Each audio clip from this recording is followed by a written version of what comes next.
you want to talk some more? No, I'm all right. I'm okay. I just think my father was... Take your time, finish up when you're ready. Anyway, disclosure is what we need. There are many more people like me that are running around with secrets that they can't talk about because nobody will release it.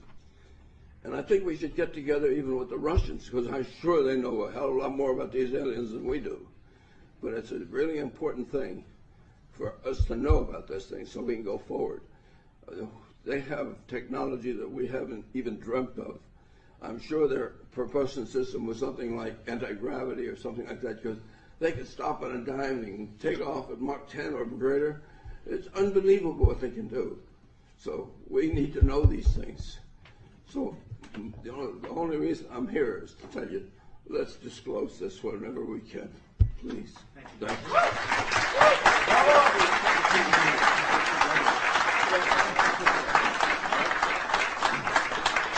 All right, very good. Now, at this time, obviously we have a lot of the public here today, and they're very enthusiastic about the issue. We also have some very objective, impartial, and biased press here as well. All right, now, would any of the media like to ask either of these gentlemen a question at this point? Any of the reporters? Alan? Can you tell us, Dr. Mitchell, exactly what the locals of Roswell told you, if you could remember specifically? Well, On the mic.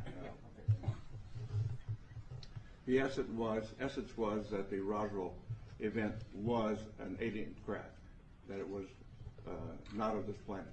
That's the essence. What they really told me was their particular, each one of them had some particular part of it, like a sheriff's deputy was controlling traffic but heard from what the other people what was going on. The family of the undertaker told about the small coffins that were created for the alien bodies. And my Air Force family friend said yes, he had heard the same thing from Major Brazel. Each one of them just told what their portion of the activity was all about. So putting it all together, the sum total was, yes, it was an alien spacecraft. Okay. Another question from the media at this time? You happy right now? Obviously, these gentlemen are be available for further questions afterwards, which I know is customarily what happens. Just had a question about fellow astronauts talking to you about seeing space, UFOs in space. No, I have talked to all of the astronauts up through the Apollo program, and the only ones that have had UFO experience were in their Air Force careers, where, like this fine gentleman, were vectored to chase a UFO, never quite made it, couldn't quite get them in their sights or whatever. And that was Deke Slayton, and Gordon Cooper had his experience that's been well recited about seeing one land at Edwards Air Force Base, seeing the pictures of it. Some of the pictures disappeared into the vaults of Washington and never returned. But the military people that had UFO experience were in their Air Force careers before the astronaut program. And of course, being a military and a Navy pilot myself, the stories among airline pilots and other pilots is they're just all over the places. And we're all told, shut up about it. I never chased one myself, but all my friends that did, where it was all the same thing, don't talk about it. Let me point out that I lied to you earlier when I said we would end no later than 11 a.m. We will go past that because we did get started late and there's so many people here. Sue me. All right, now, I want to make a point. Both of the gentlemen, I think the news here today is, because this gentleman was interviewed back in October, and that's not news, so for the news today is both of these gentlemen are calling on the, obviously since you want this done now, they're calling on the current administration to do this, the Obama administration, to exercise the disclosure event, to bring the information out, and perhaps confirm the extraterrestrial presence. But they're not alone in that.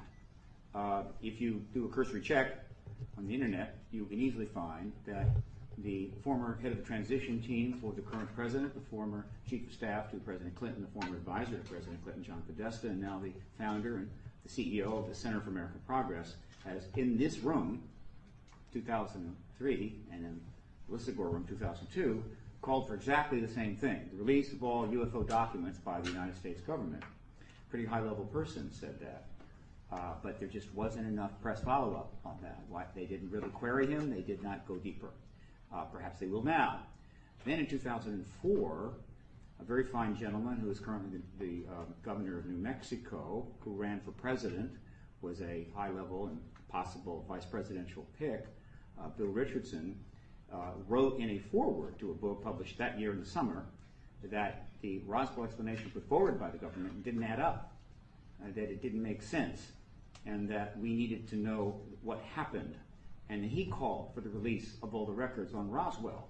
Pretty high-level person. The press did not follow up. There was a question asked of him by Chris Matthews after the Philadelphia debate and the Democratic debates last year, and that was that. Well, we're back, and there will be others who will ask again, will you release these records? Will you release all documents? Will, in fact, you get to the truth of this? All right, so if you would, Milton, Dr. Mitchell, if you'll take your seats, we will move to the next person. Thank you, Dr. Fantastic. Wonderful job. All right, the next person to come up will be Nick Pope, who for many years worked for the Ministry of Defense in the United Kingdom. He was a senior executive officer and for 2 years was specifically assigned to investigate UFOs for the Ministry of Defense. I'm not sure that really anybody has had that role here, and certainly the United States government has done nothing in that since 1968 when they said there was nothing to check anymore. Obviously he's done this quite more recently, so apparently the UK government seems to be a little more diligent about this. And the reason he is here is because the UK government made a decision right after the French government started releasing all of their files to the internet to start releasing the UK files. And they've done it in a time release fashion, so they're releasing thousands of files, and then they'll wait 6 months and thousands more, and then each time they do that, it generates a whole news cycle again, as various reports come out alluding to events that happened in the news articles about these events all over the UK, generating hundreds and hundreds of articles. This has generated a lot of press in the UK, a lot of activity, there's a lot going on, and this gentleman has been in the middle of it all. And so we want him to brief you about that. And so Nick, will you come to the mic, please?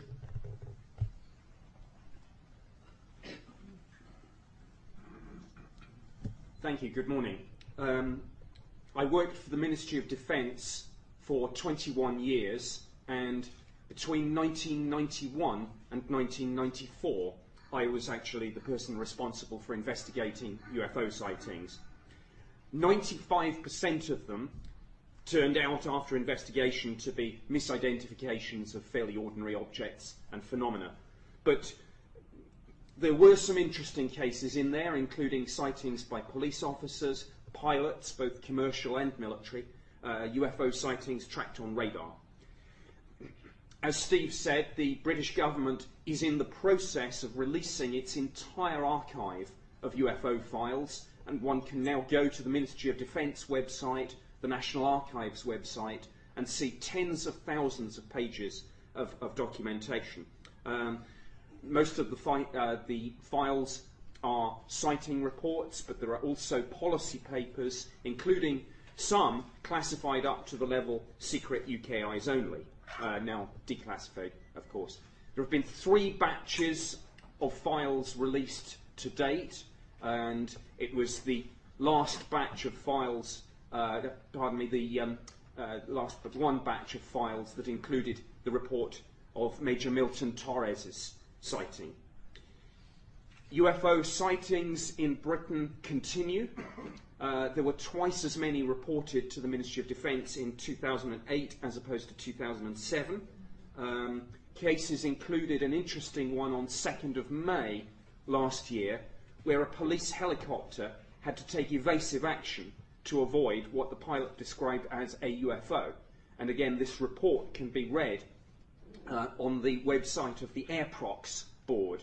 AirProx is air proximity, and it's jointly sponsored by the Ministry of Defence and the Civil Aviation Authority, which is the UK equivalent of your FAA. Bottom line, from a personal point of view, having worked on these files for 3 years, I don't know what UFOs are. But when one looks at cases